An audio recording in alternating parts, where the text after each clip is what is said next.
అన్నీ అక్కడ చెప్పి ఏర్పాటు చేశాను. మీరు వెళ్ళేటప్పటికి అన్నీ రెడీ ఉంటాయి. త్వరగా ఇలా ఇచ్చేయి. ఇలా చూడు, ఇప్పుడేం ప్రాబ్లం లేదు కదా. హాస్టల్లో ఇప్పుడు ఎవరికి చెప్పొద్దు. రే, నువ్వు వీళ్ళతో వెళ్ళరా. సరే, నేను చూసుకుంటాలే.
ఇలా చూడండి, ప్రసిద్ధిగాంచిన న్యూరో సర్జన్ సుధీర్ని శ్యాముని చూస్తున్నారు.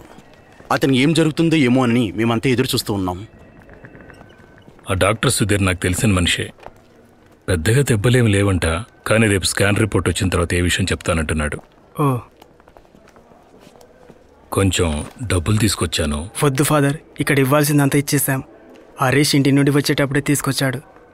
కొంచెం మీకు ఇబ్బంది లేకుండా ఉంటే శ్యామ్ వాళ్ళ నాన్నని కొంచెం ఇంటి దగ్గర డ్రాప్ చేస్తే బాగుంటుంది. వాళ్ళమ్మని హాస్పిటల్ నుండి ఎవరు ఇంటికి తీసుకొచ్చారని చెప్పారంట. ఇక్కడ విషయాలు మేం చూసుకుంటాం. ఎవరి దగ్గర ఈ విషయం గురించి చెప్పలేదు. స్విమ్మింగ్ పూల్లో ఈత కొడుతూ జారిపోయి పడిపోయాడని చెప్పాం. తనకొకసారి ఫోన్ చేసి మాట్లాడు, తను బాధలో ఉండుంటాడు. నిన్న గుద్దేసి వెళ్ళిన వాళ్ళు బ్లూ బండిలో స్టిక్కర్ అంటించిన ఒక ర్యాలీ కార్ అంట. జాగ్రత్తగా వెళ్ళండి, కుర్రాళ్ళంతా ఇక్కడే ఉంటారు.